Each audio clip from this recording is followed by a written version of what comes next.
Hi, welcome to the Kind Self-Healing Project. I'm Amy Eden. This is part 2 of the Every Single Pain and Losses video. So we've made our lists of every single pain and loss. And now the next step is to dive into that and see what we can learn comparing that list actually to the caught thoughts and feelings that we did in the earlier series of videos on catching your thoughts. So grab a pen and pencil, your book, copy the book, and let's get going.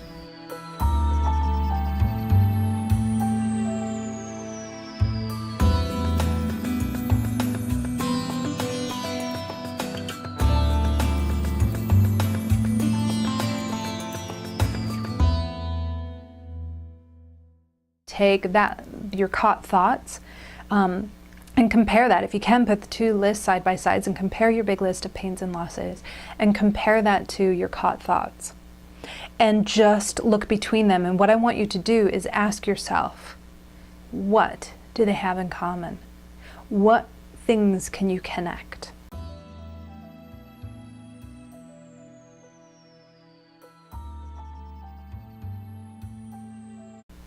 This takes a really open mind, and it takes some calm. So do it when you really have a quiet place to yourself that's safe, where you're not going to be interrupted.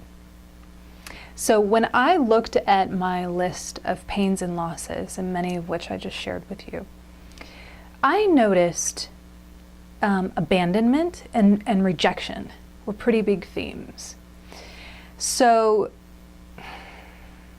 and that's in black and white pretty much on my pains and losses list. Being abandoned by my mother, dumped on the first day of high school, walled out and ignored by my partner.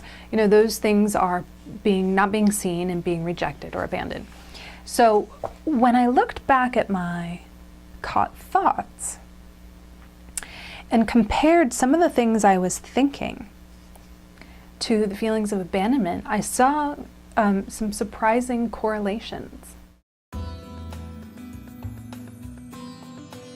A mother leaving, a boyfriend I dated all summer suddenly dumping me, and on the first day of high school, it was like these things are kind of shattering. And so when I think about things like needing to be rested and ready and together, and keep things from falling apart, and those themes were evident in my caught thoughts, I can see a correlation. I can see how sure somebody, and sometimes it helps to look at this as if you were analyzing someone else, or just certainly do it very kindly.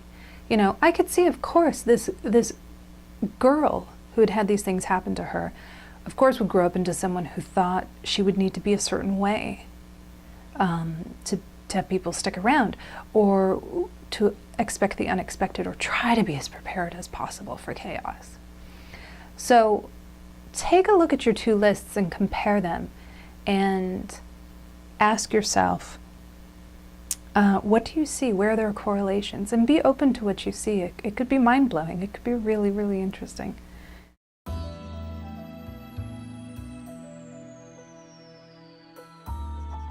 So I want to leave you with a thought of love and of how valued you are and how important you are, because this is some pretty hard work we're doing right now. This is actually some of the hardest work that we'll do in this book, just so you know. I hope that this was useful for you. I would love to hear what your experiences were. Feel free to post a comment. And thank you for watching. Be kind to yourself.